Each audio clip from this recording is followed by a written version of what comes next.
एक और दिन, एक और धमाकेदार घटना। आज हम 1899 की रहस्यमय कहानी में उतरेंगे। एक खोया हुआ जहाज 4 महीने बाद अचानक सामने आ जाता है, लेकिन इसमें एक पेंच है। विमान में सवार प्रत्येक यात्री अपनी याददाश्त खो चुका है। उनको क्या हुआ और ये इतना डरावना क्यों है, जानने के लिए हमारे साथ बने रहें। तो कुछ स्नैक्स लीजिए, आराम से बैठिए और फिर संक्षेप में बात शुरू करते हैं।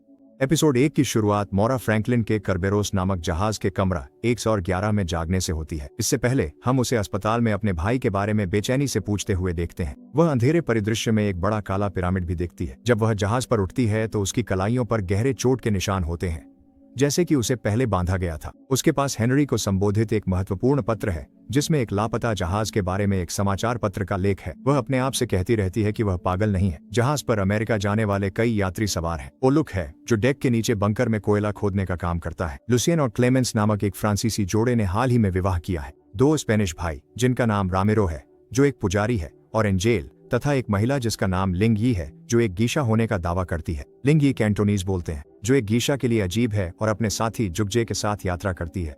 भोजन कक्ष में खाने के दौरान क्रस्टर नामक एक डेनिश व्यक्ति निचले केबिनों से दौड़ता है और डॉक्टर के बारे में पूछता है। मोरा, जो एक डॉक्टर है, हालांकि उस समय महिलाओं के लिए यह असामान्य बात थी, उसकी गर्भवती बहन टोव की मदद करने के लिए उसका पीछा करती है। टोव भयंकर दर्द में है। उसकी माँ एबेन पहले तो मोरा की मदद नहीं चाहती, लेकिन जब टोव का दर्द बढ़ जाता है तो मोरा आगे आती है। वह टोव के पेट में बच्चे की स्थिति ठीक कर देती है और दर्द बंद हो जाता है। एडा नाम की एक लड़की मोरा को धन्यवाद देती है और हमें पता चलता है कि मोरा बच्चे नहीं पैदा कर सकती। मोरा डेक पर जाती है क्योंकि वह बीमार महसूस करती है और उसे अपने अतीत के अजीब दृश्य दिखते हैं। वहां उसकी मुलाकात कैप्टन एके लार्सन से होती है। कप्तान को बुला लिया गया क्योंकि उसके चालक दल ने सिग्नल पकड़ लिया था। नियंत्रण कक्ष में उन्हें लगातार 20 मिनट तक एक ही निर्देशांक मिलता रहा। उनका मानना है कि यह प्रोमेथियस नामक जहाज से हो सकता है, जो महीनों पहले लापता हो गया था। एके ने जहाज घुमाने का फैसला किया। उसे पता था यात्रियों को यह पसंद नहीं आएगा। हम यात्रियों के जीवन के बारे में जानते हैं। लुसियन और क्लेमेंस झगड़ते हैं। उनकी हाल ही में शादी हुई है। फ्रांसीसी जेरोम, जो बिना भुगतान जहाज पर चढ़ा, कोयला कक्ष में ओलिक से दोस्ती करता है। क्रेस्टर और एंजेल गुप्त रूप से मिलते हैं और एक दूसरे को पसंद करने लगते हैं। लिंग यी और युगजे अपने कमरे में अकेले बात करते हैं और बताते हैं कि वे कुछ बनने का नाटक कर रहे हैं जो वे नहीं हैं।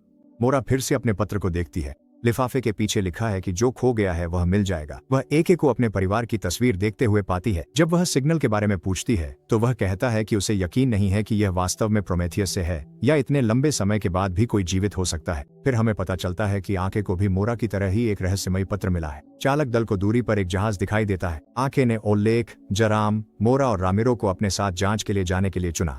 कुछ चालक दल के सदस्य पहले जहाज कंपनी से संपर्क करना चाहते हैं, लेकिन एके तुरंत जांच करने पर जोर देते हैं। जहाज पूरी तरह से अंधेरा हो गया है और हवा बहुत धीमी और अजीब हो गई है। एक नाविक चेतावनी देता है कि समुद्र को पता चल जाता है कि कब मौत नजदीक है। जब वे प्रोमेथियस पर चढ़ते हैं तो उन्हें कोई नहीं मिलता। जब वे जहाज की तलाशी ले रहे थे तो एके को डरावनी हंसी सुनाई देने लगी और उसे फूलों वाला एक रिबन मिला, जो उसके लिए कुछ महत्वपूर्ण प्रतीत हो रहा था। वे जहाज की टेलीग्राफ मशीन को पूरी तरह से नष्ट पाते हैं, जिससे उन्हें आश्चर्य होता है कि किसी ने उन्हें संकेत कैसे भेजा होगा। डाइनिंग हॉल की जांच करते समय उन्हें एक कैबिनेट के अंदर से जोर जोर से खटखटाने की आवाज सुनाई देती है। जब वे उसे खोलते हैं तो उन्हें अंदर एक छोटा लड़का फंसा हुआ मिलता है। लड़का बोलता नहीं है, लेकिन मोरा को एक छोटा काला पिरामिड देता है, ठीक वैसा ही जैसा उसने अपने विजन में देखा था। वापस केरबेरोस पर लिंग यी और युगजे अपने केबिन में कुछ और समय तक नाटक करते रहने के बारे में बहस करते हैं। फिर कुछ अजीब होता है। काले कपड़े पहने एक रहस्यमयी आदमी जहाज पर दिखाई देता है, जो पूरी तरह से भीगा हुआ है। कोई नहीं जानता कि वह कहां से आया है। वह कमरा नंबर 10-11 तक जाता है और दरवाजे के नीचे से एक हरा कीड़ा खिसकता है, जैसा उन्होंने प्रोमेथियस पर देखा था। फिर वह कमरा नंबर 10-13 में चला जाता है। हमें पता चलता है कि इस रहस्यमय आदमी का नाम डैनियल है। एपिसोड 2 की शुरुआत आइक के सपने से होती है, जिसमें वह जंगल में है और एक बच्चे को जर्मन में गाते सुनता है। वह नीना को पुकारता है और एक घर को जलते देखता है, जिसमें एक औरत और छोटी लड़की है। जागने पर उसके हाथ में वही रिबन है जो उसे प्रोमेथियस पर मिला था। कुछ नाविक आइक के अतीत का जिक्र करते हैं और बताते हैं कि उसकी पत्नी ने घर में आग लगाई थी, जिसमें वह और बेटियां मारी गईं। मोरा प्रोमेथियस से मिले लड़के की देखभाल करने लगती है। नाविकों को जहाज कंपनी से डरावना संदेश मिलता है, जहाज डुबा दो। कंपनी शायद चाहती है कि वे प्रोमेथियस पर मिली चीजें छिपा दें। मोरा और आइक उस लड़के पर बात करते हैं जो नहीं बोलता। एक मोरा को बताता है कि प्रोमेथियस पर जाने के बाद से उसे अजीब चीजें दिख और सुनाई दे रही हैं। मोरा डैनियल से मिलती है, वह रहस्यमयी भीगा हुआ आदमी जो जहाज पर आया था। उसे लगता है कि वह उसे कहीं से जानती है। डैनियल बस इतना कहता है कि उसने उसके कमरे से आवाजें सुनी थी। अपने कमरे के अंदर मोरा लड़के को खिलाने की कोशिश करती है, लेकिन वह खाता नहीं है। वह दुखी दिखता है और प्रोमीथियस के बारे में उसके सवालों का जवाब नहीं देता। वह बस उसे वह काला पिरामिड देता रहता है। निचले दर्जे के केबिन में एडा क्रेस्टर के बाल धोती है। वे अमेरिका के बारे में बात करते हैं। उनके माता पिता एक चर्च बनाना चाहते हैं, लेकिन एडा डॉक्टर बनने के लिए स्कूल जाना चाहती है।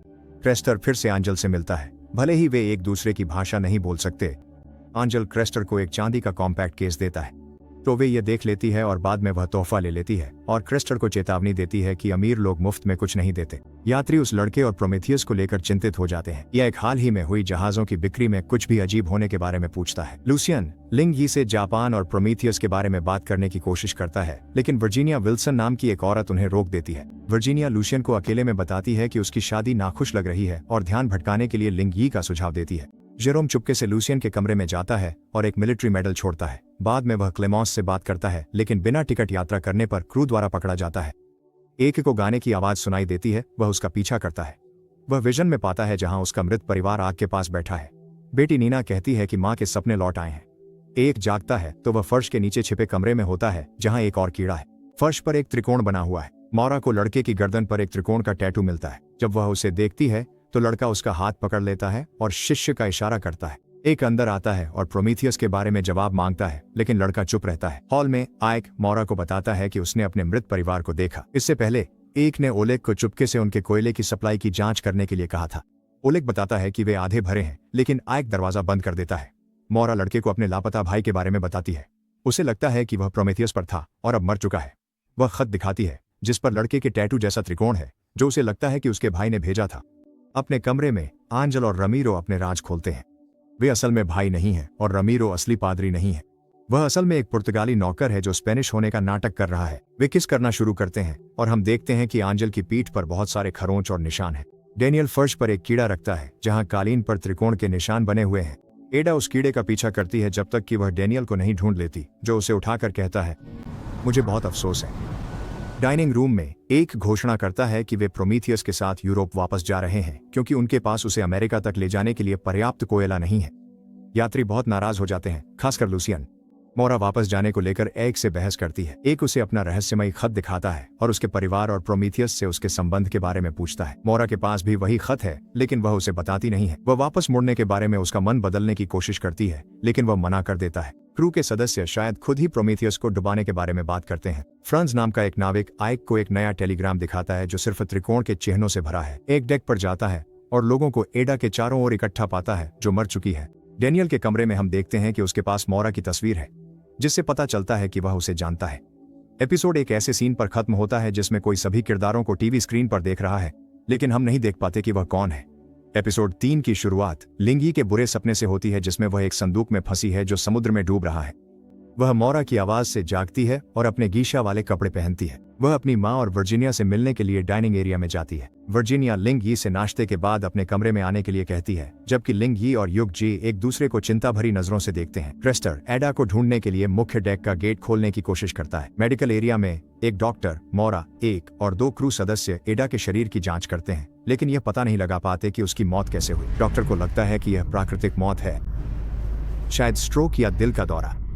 एक सभी को एडा की मौत को राज रखने के लिए कहता है। वे मुख्य डेक पर जाते हैं और उसे बहुत धुंधला पाते हैं। आइक जहाज को धुंध छोड़ने तक रुकने का आदेश देता है। कुछ क्रू सदस्यों को उसका यह फैसला पसंद नहीं आता। एक के कमरे में वह मोरा को अपनी मृत बेटी का वह रिबन दिखाता है जो उसे प्रोमीथियस पर मिला था। वह उसे अपने मृत परिवार को देखने के बारे में बताता है। जब मोरा कहती है कि यह सिर्फ उसके दिमाग का वहम है, तो आइक अपना बिस्तर हटाकर एक गुप्त रास्ता दिखाता है। उसे लगता है कि जहाज कंपनी प्रोमीथियस के बारे में कुछ छिपा रही है और वह जहाज की लॉग बुक ढूंढना चाहता है। वर्जीनिया लिंगी की जांच करती है और पाती है कि वह नहीं है जो होने का दावा करती है।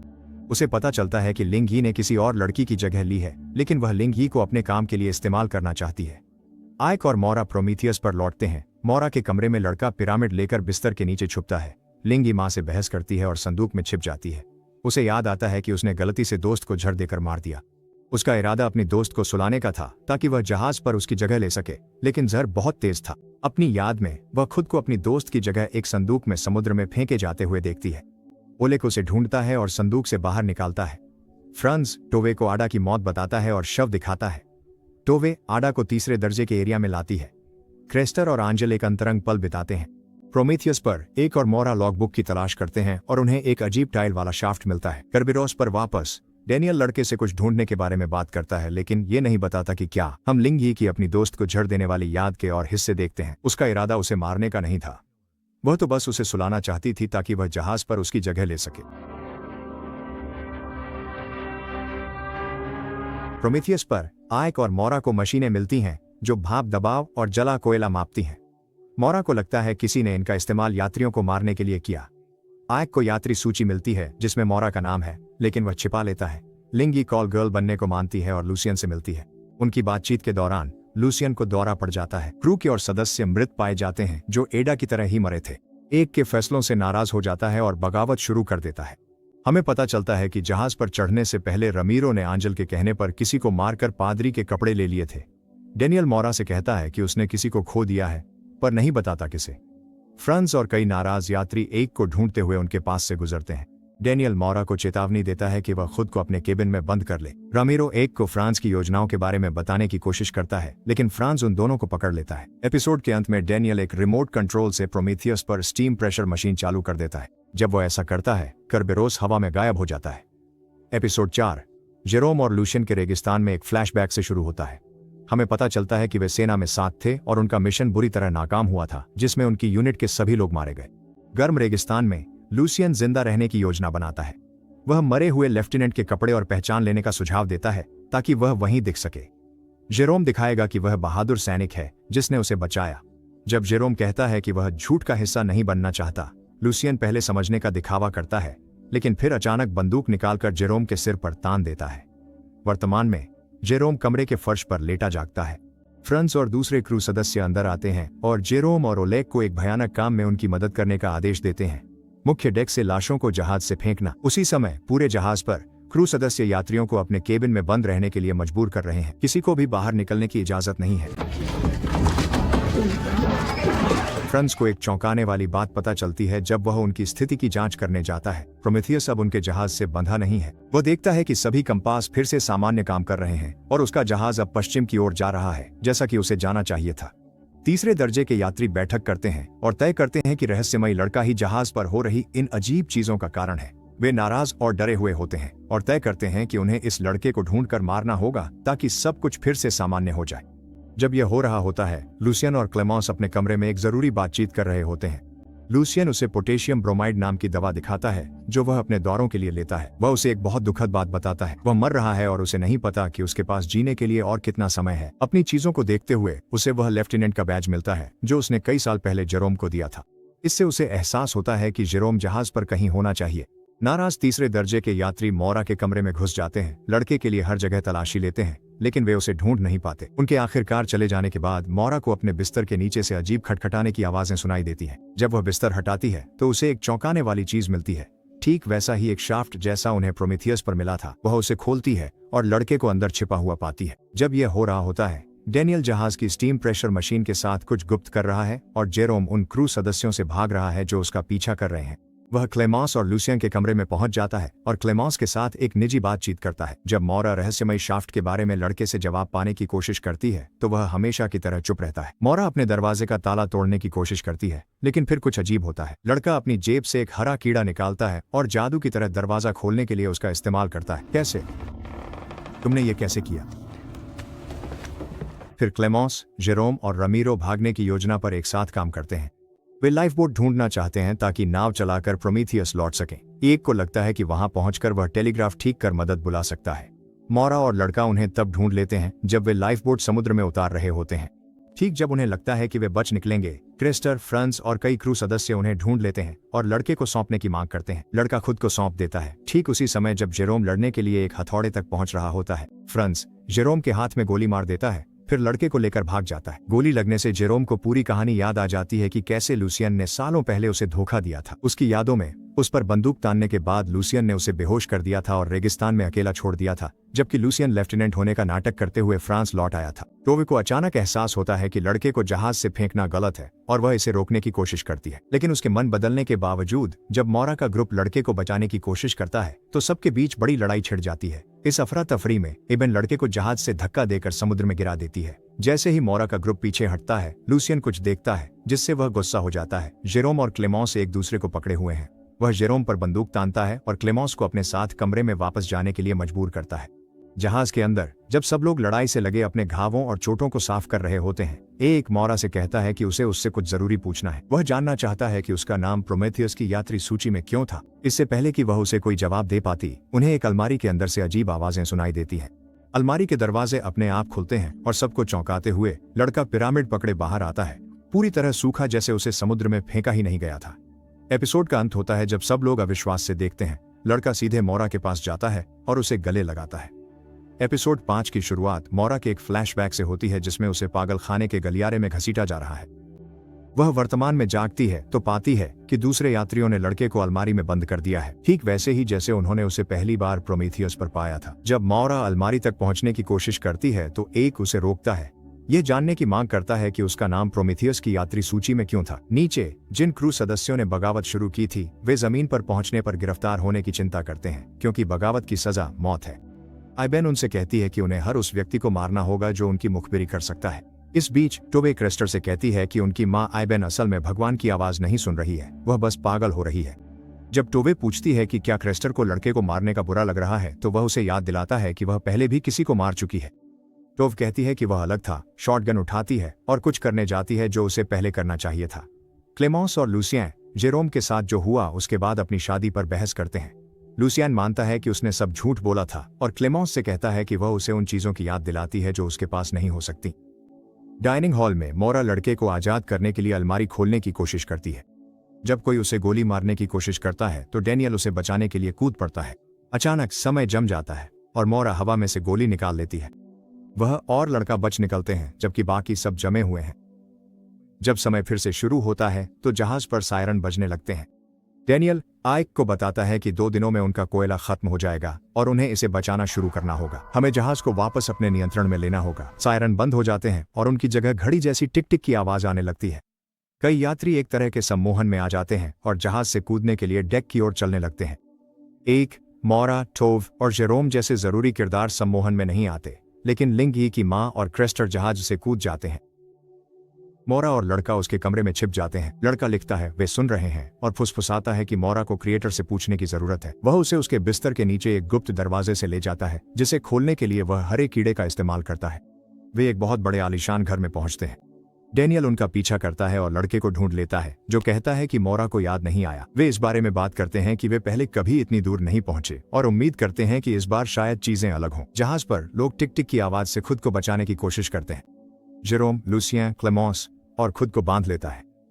ओलेग लिंगी को दिलासा देता है जो अपनी मां की मौत से दुखी है। जहाज की कंपनी एक और संदेश भेजती है, करबेरोस को डुबा दो। डैनियल एक रहस्यमयी मशीन को बंद करने की कोशिश करता है पर उस पर हमला हो जाता है। वह एक रिमोट से अपने हमलावर को रोबोट की तरह जमा देता है। मोरा खुद को फिर से पागल खाने में पाती है और अपने पिता को देखती है। वह अपने भाई शायरन के बारे में पूछती है पर उसके पिता कहते हैं कि वह गलत सवाल पूछ रही है। डॉक्टर उसे इंजेक्शन देते हैं और वह वापस जहाज पर जाग जाती है। एक उसका सामना करता है और वह आखिरकार सच बता देती है। वह मौरा सिंगलटन है, जहाजों के मालिक हेनरी सिंगलटन की बेटी। उसे लगता है कि उसका पिता यात्रियों पर उनके दिमाग का अध्ययन करने के लिए एक प्रयोग कर रहा है। मौरा एक को हेनरी के नाम का पत्र दिखाती है और बताती है कि यह हेनरियट का छोटा रूप है, उसका बीच का नाम जो उसका भाई इस्तेमाल करता था। वह बताती है कि कैसे उसके भाई सियारन ने 4 महीने पहले उससे मिलने को कहा था, यह कहते हुए कि उसने उनके पिता के बारे में कुछ पता लगाया है। वह कभी नहीं आया और शायद प्रोमीथियस पर था। हरे कीड़े का इस्तेमाल करके मौरा एक के बिस्तर के नीचे एक और गुप्त दरवाजा खोलती है। ये उन्हें उसके परिवार की मौत और घर में लगी आग के दृश्य पर ले जाता है, पर वे अभी भी जहाज पर ही हैं। वापस जहाज पर वे सोचते हैं कि क्या कूदने वाले लोग सच में मर रहे हैं या यह सब एक साझा सपना है। मौरा को याद आता है कि वह एक पागल खाने में डॉक्टर थी, पर उसे लगता है कि उसके पिता ने उसे यह विश्वास दिलाया कि वह एक मरीज है और फिर सब कुछ भूल गई। ये सब सच कैसे हो सकता है? आयक बताता है कि उसका हस्ताक्षर प्रोमीथियस की यात्री सूची पर है, वह उसका कप्तान था। डेनियल टिक टिक की आवाज बंद कर देता है और बचे हुए लोग डेक पर इकट्ठा हो जाते हैं। फर्स्ट मेट आयक को जहाज डुबाने का संदेश दिखाता है। एपिसोड हेनरी सिंगलटन के ऑफिस में खत्म होता है, जहां उसे करबेरॉस से त्रिभुज प्रतीकों में एक संदेश मिलता है। वह किसी से कहता है कि जहाज पर मौजूद उनके आदमी को सूचित करे कि वह लड़के को जल्दी से उसके पास लाए। फिर वह अपनी खिड़की से बाहर एक विशाल काले पिरामिड को देखता है, ठीक वैसे ही जैसे छोटा वाला लड़का लिए रहता है। एपिसोड 6 की शुरुआत टोवे से होती है, जो एडा के साथ जंगल में भागने को याद करती है। जब वह जहाज पर जागती है तो याददाश्त उसे यह विश्वास दिलाती है कि लड़का शैतान है। डेनियल और एक सबको बताते हैं कि उन्हें जल्दी कुछ करना होगा, क्योंकि जहाज का इंजन बंद है और वे समुद्र में फंसे हुए हैं। एक फिर से कप्तान के रूप में जिम्मेदारी लेता है। वह ओलेक और फ्रांस को कुछ आदमियों के साथ इंजन चालू करने के लिए भेजता है। हमें जमीन ढूंढनी होगी। दोनों पादरियों को मदद के संदेश भेजने के लिए फर्स्ट मेट के साथ रुकना होगा। मिसेस विल्सन और औरतें मौरा को छोड़कर बचे हुए लोगों की तलाश करती है। एक और मोरा लड़के को ढूंढने जाते हैं। डेनियल द्वारा इस्तेमाल की गई रहस्यमयी मशीन से अब काला पदार्थ टपक रहा है, जो क्रिस्टल की तरह सख्त हो जाता है। आइबेन टोवे से कहती है कि उसे चुना गया है और सोचती है कि टोवे अब उसके विचारों पर विश्वास करती है। मोरा और आयक अपने राज दूसरों को न बताने पर सहमत होते हैं। जब फ्रांस, ओलेक और आदमी इंजन रूम में जाते हैं तो वे छत से काला क्रिस्टल जैसा पदार्थ निकलते हुए देखते हैं। डेनियल उन्हें इसे न छूने की चेतावनी देता है। मोरा आयक को अपने कमरे के नीचे का रास्ता दिखाती है, जो उस जगह तक जाता है जहां वह बड़ी हुई थी, जहां से उसके पिता का घर दूर दिखता है। जहाज की तलाशी लेते समय क्लेमॉन्स और तोव बात करती हैं। क्लेमॉन्स कहती है कि वह बच्चे चाहती है और पैंट पहन लेती है, क्योंकि ड्रेस में भागना मुश्किल होता है। इंजन रूम में लिंग यी और ओलेक साथ काम करते हैं। उसे उसके भाई का एक पोस्ट कार्ड मिलता है और वे एक दूसरे को चूमते हैं। मोरा एक को उस पागल खाने में ले जाती है जिसे उसके पिता ने उसकी बीमार मां के लिए बनवाया था, जो सबको, यहां तक कि अपने परिवार को भी भूल गई थी। एक मेडिकल कुर्सी वाले कमरे में आयक एक खिड़की से बाहर देखता है और उसे जहाज का बाहरी हिस्सा दिखाई देता है। मोरा को दीवार के एक पैनल के पीछे जहाज के पुर्जे मिलते हैं। डेनियल उनके पीछे वहां पहुंच जाता है। फर्स्ट मेट मदद के संदेशों के जवाब का इंतजार करते करते थक जाता है और रामिरो और अंकर को टेलीग्राफ रूम में छोड़ देता है। मिसेस विल्सन खिड़की पर लगे काले पदार्थ को छूती है और वह उनके हाथ पर फैलने लगता है। वह काला पदार्थ चट्टानों की तरह दीवारों को ढक लेता है। टोवे को क्रेस्टर जैसा कोई दिखता है और वह एक दरवाजे से उसके पीछे अतीत में चली जाती है। वह अब गर्भवती नहीं है और देखती है कि क्रेस्टर को गोली लगने वाली है। वह उस आदमी को रोकती है, पर क्रेस्टर के चेहरे पर फिर भी चोट लग जाती है, जिससे उसका निशान पड़ जाता है। टोवे जहाज पर लौटती है, जहां आइबेन उसे मिलती है। मैं हूं। फर्स्ट मेट उस अलमारी में जाता है जहां उन्होंने लड़के को रखा था और गायब हो जाता है। हेनरी के घर पर मोरा एक को निर्माता से जवाब मांगने के बारे में बताती है। टोवे को फिर से क्रेस्टर दिखता है, पर वह असल में उसे गोली मारने वाला आदमी होता है। वह एक और दरवाजे से अतीत में जाती है और उस भयानक दिन को फिर से देखती है। उस आदमी ने उसके परिवार को बंदूक की नोक पर रखा था। वह नाराज था क्योंकि क्रेस्टर उसके बेटे के साथ था। उस आदमी ने टोव पर उसके परिवार के देखते देखते हमला किया। उसने पलटकर वार किया, उसे एक पत्थर से मार डाला और उसे गोली मार दी। इसी तरह वह गर्भवती हुई थी। जब वह जहाज पर लौटती है तो क्लेमॉन्स उसे दिलासा देती है। लूसियन इंजन रूम में काम करते हुए जेरोम से माफी मांगने की कोशिश करता है। माफ करना। लूसियन बताता है कि उसे एक खास सर्जरी के लिए अमेरिका पहुंचना है, वरना वह मर जाएगा। वे इंजन चालू कर लेते हैं। रामिरो और अंकर को एहसास होता है कि जहाज चलाने के लिए कोई नहीं है। उन्हें निर्देशांक मिलते हैं, पर पास की सभी किताबों में बस यही दोहराया गया है, इससे पहले कि हकीकत असर करे, तुम्हारी कॉफी असर कर जाए। फर्स्ट मेट हेनरी से काले क्रिस्टल चट्टानों से घिरे विशाल काले पिरामिड के पास मिलता है। हेनरी एक ट्रांसफर के बारे में बात करता है जिसमें 48 घंटे लगते हैं, और यह कि लोगों को चीजों को देखने का अपना नजरिया बदलना होगा। अस्पताल में मोरा और एक को और काला क्रिस्टल जैसा पदार्थ मिलता है। डेनियल मोरा को उसे छूने से रोकता है, यह कहते हुए कि उनके पास ज्यादा समय नहीं है। वह उससे उसे याद करने की भीख मांगता है, कहता है कि वह उसका पति है और वे 12 साल से साथ हैं। मोरा उस पर विश्वास नहीं करती और उसे कुर्सी वाले कमरे में बंद कर देती है। बाहर मोरा गुस्से में बंदूक फेंकती है और किसी अदृश्य चीज से टकराती है। उसे हवा में छिपा पैनल मिलता है जो जहाज का कंट्रोल सेंटर दिखाता है। हेनरी उसे अपने ऑफिस में स्क्रीन पर देखता है। जहाज पर टोव, क्लेमॉन्स, मिसेस विल्सन और एबेन एक तूफान के दौरान डेक पर पहुंचती हैं। मिसेस विल्सन का हाथ काला पड़ रहा है। एक रास्ते से बाहर निकलता है और खुद को प्रोमीथियस पर पाता है, जो दूसरे फंसे हुए जहाजों के एक बड़े समूह में है। एपिसोड 7 की शुरुआत डेनियल की मोरा के साथ की याद से होती है। वे बिस्तर पर एक साथ हैं, धीरे धीरे अपने जीवन और भविष्य के बारे में बात कर रहे हैं। जब मोरा उठकर दरवाजे से बाहर जाती है तो अचानक सब कुछ बदल जाता है। इमारत में एक जोरदार सायरन बजने लगता है और स्पीकर पर एक औरत की आवाज आती है जो घोषणा करती है कि तुरंत शटडाउन हो रहा है। डेनियल बिस्तर से कूदता है और उसी दरवाजे से भागता है जिसका इस्तेमाल मोरा ने किया था, पर उसे ढूंढने के बजाय वह एक अजीब खाली जगह पर पहुंच जाता है। दूरी में एक बड़ा घर है और जमीन पर उसे मोरा की शर्ट मिलती है। वह उसे उठाता है और बार बार उसका नाम पुकारता है, पर वह कहीं नहीं मिलती। डेनियल पागल खाने के उस कमरे के ठंडे फर्श पर जागता है जहां मोरा ने उसे बंद किया था। वह दरवाजे की ओर भागता है और जितनी जोर से हो सके उसे पीटता है। मोरा का ध्यान खींचने की कोशिश करता है, पर वह पहले ही जा चुकी है और केरबरोस पर वापस लौट गई है। जहाज बहुत बड़े खतरे में है, तेज बारिश हो रही है और पूरा जहाज खतरनाक तरीके से एक तरफ झुक रहा है। सभी यात्री घबराकर कैप्टन एक को ढूंढ रहे हैं, ये जानते हुए कि तूफान से जहाज निकालने के लिए उन्हें उनकी जरूरत है। जब सब इधर उधर भाग रहे हैं, वर्जीनिया अपने हाथ को देखती है और डर जाती है कि वह पूरी तरह से काला हो गया है, ठीक उसी अजीब चीज की तरह जो पूरे जहाज में फैल रही है। डेनियल अस्पताल के कमरे में फंसा नहीं रहना चाहता। वह एक खिड़की को देखता है और उसके पीछे जहाज का ढांचा पाता है। अपनी पूरी ताकत लगाकर वह खिड़की तोड़ देता है और जहाज की दीवारों के पीछे छिपे तारों का एक जाल ढूंढ निकालता है। वह ध्यान से इन तारों के बीच से रेंगता हुआ एक और रहस्यमयी जगह पहुंचता है। वहां उसे जमीन पर एक रोजरी नेकलेस पड़ा मिलता है। किसी अनजानी प्रेरणा से वह एक गहरे कुएं में उतर जाता है। इस बीच स्क्रीन से भरे एक छिपे हुए कमरे में हेनरी बैठकर डेनियल और बाकी सभी यात्रियों को देख रहा है। उनकी हर हरकत पर नजर रखे हुए है। वापस जहाज पर जो भयानक तूफान की मार झेल रहा है, फर्स्ट मेट एक खास डिवाइस का इस्तेमाल करता है जो बिल्कुल अनोखा है। उस पर एक टाइमर है जो किसी चीज के लिए उल्टी गिनती कर रहा है और वह उसका इस्तेमाल लड़के को ढूंढने की कोशिश करने के लिए कर रहा है। यह टाइमर उस शटडाउन से जुड़ा लगता है जिसकी घोषणा डेनियल की याद में हुई थी। जब फर्स्ट मेट खोज रहा होता है तो यात्री डर के मारे एक दूसरे से चिपक जाते हैं। उन्हें यकीन है कि वे तूफान में मरने वाले हैं। मोरा, जो अकेले ही खोजबीन कर रही है, डेनियल के बिस्तर के नीचे एक गुप्त रास्ता खोज निकालती है। यह रास्ता उसे एक अजीब कमरे में ले जाता है जो उसकी सोची समझी हर बात को बदल देता है। कमरा उसकी, डेनियल और उस लड़के की एक साथ तस्वीरों से भरा है जिसमें वे एक खुशहाल परिवार की तरह दिख रहे हैं। उसे कुछ समझ नहीं आता क्योंकि उसे इसमें से कुछ भी याद नहीं है। डेनियल का रहस्यमयी जगहों का सफर उसे एक कब्रिस्तान तक ले जाता है। उसे एक खास ताबूत मिलता है और वह उसे खोलता है जिसके अंदर वह लड़का छिपा होता है। उनकी बातचीत गंभीर होती है। लड़का पूछता है कि क्या डेनियल को कोड नाम की कोई चीज मिली है और जानना चाहता है कि क्या मोरा को अभी तक कुछ याद आया है। क्या तुम्हें कोड मिल गया? जब डेनियल दोनों सवालों का जवाब नहीं में देता है तो वह वादा करता है कि वे मोरा को बाहर निकालेंगे ताकि वह इस लूप को हमेशा के लिए रोक सके।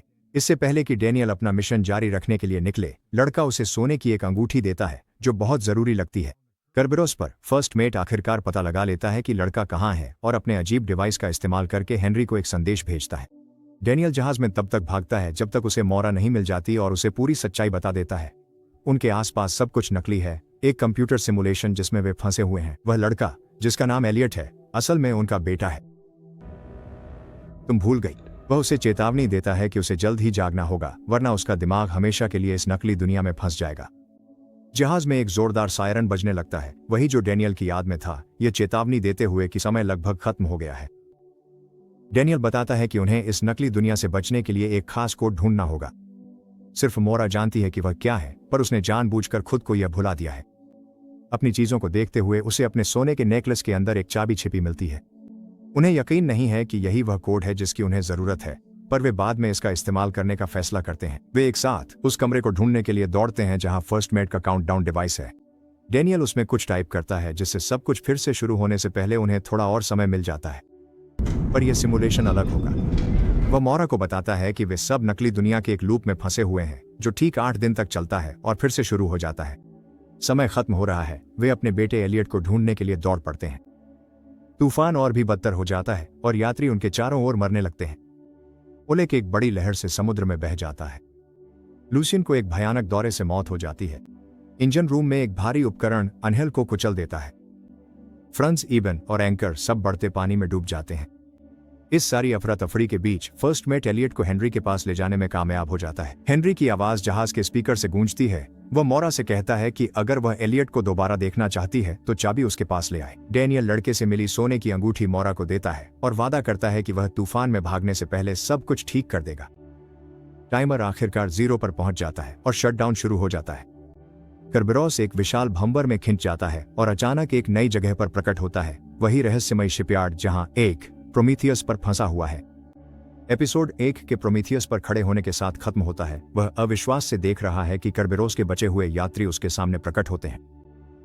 8वां एपिसोड एलियट की याद से शुरू होता है, जहां वह अपनी मां मोरा के साथ एक खेत में बैठा है। मैं हमेशा आपके और डैडी के साथ रहूंगा। वह उसे एक हरा भ्रंग दिखाता है जो उसे मिला है और उसे एक डिब्बे में रखना चाहता है, लेकिन मोरा उसे आजाद छोड़ने के लिए कहती है। दृश्य बदलता है और एलियट को एक विशाल पिरामिड वाली अंधेरी जगह पर ले जाया जाता है। जब वह उठता है तो हेनरी उसे बताता है कि मोरा ने उसे धोखा दिया है और वही अकेली है जो उन्हें सिमुलेशन से आजाद कर सकती है। हेनरी एलियट को बाहर बड़े पिरामिड के पास ले जाता है। वह एलियट से कहता है कि अब याद करने का समय आ गया है और अचानक उनके चारों ओर की दीवारें गायब हो जाती हैं। वे खुद को मोरा की यादों वाले अस्पताल में पाते हैं। इस बीच एक कर्बेरोस पर लौटता है जहां बचे हुए यात्री मोरा, टोवे, रमीरो, लिंगी, जेरोम, क्लेमोंस और वर्जीनिया जवाब चाहते हैं। एक डेनियल के बारे में पूछता है और मोरा बताती है कि डेनियल उसका पति है और लड़का उसका बेटा है, हालांकि उसे वे याद नहीं है। वह सबको बताती है कि यह सब कुछ असली नहीं है और उसके पिता जहाज कंपनी के मालिक हैं और सब कुछ नियंत्रित करते हैं। जब वह पूछती है कि क्या किसी को कर्बेरोस पर चढ़ना याद है, तो किसी को याद नहीं होता। डेनियल अपने डिवाइस से जहाज के पावर सोर्स पर काम करता है, जिससे बत्तियां लाल रंग में टिमटिमाने लगती हैं, जबकि काले क्रिस्टल की संरचनाएं बड़ी होने लगती हैं। यात्री जहाज से निकलने की कोशिश करते हैं, लेकिन निकल नहीं पाते क्योंकि काले क्रिस्टल सभी निकासों को रोक देते हैं। मोरा और एक डेनियल के कमरे में जाते हैं और उसकी यादों में उतरते हैं, जहां उन्हें मोरा, डेनियल और एलियट की एक साथ तस्वीरें मिलती हैं।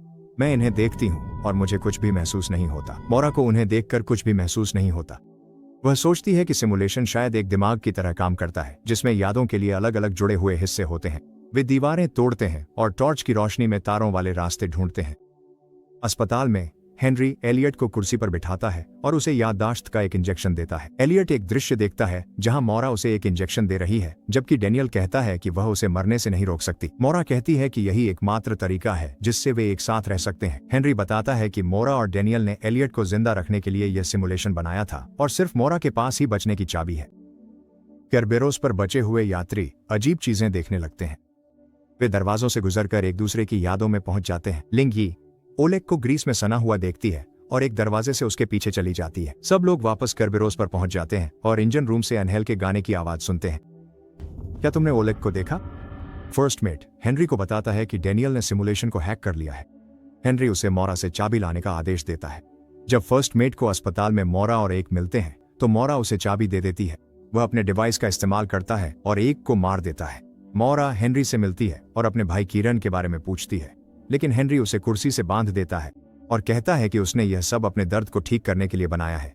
हेनरी और एलियट उसे याददाश्त का एक इंजेक्शन देते हैं, लेकिन जब हेनरी पिरामिड पर चाबी का इस्तेमाल करने की कोशिश करता है तो वह काम नहीं करती क्योंकि डेनियल ने कोड बदल दिया है। एक काउंटडाउन के बाद कर्बेरोस में धमाका हो जाता है। मोरा अस्पताल के गाउन में जागती है और उसे एक कब्रगाह पर एलियट का प्ले रूम मिलता है। डेनियल प्रकट होता है और कहता है कि उसकी योजना काम कर गई, उसने सिस्टम को हैक करके लूप को रोक दिया है।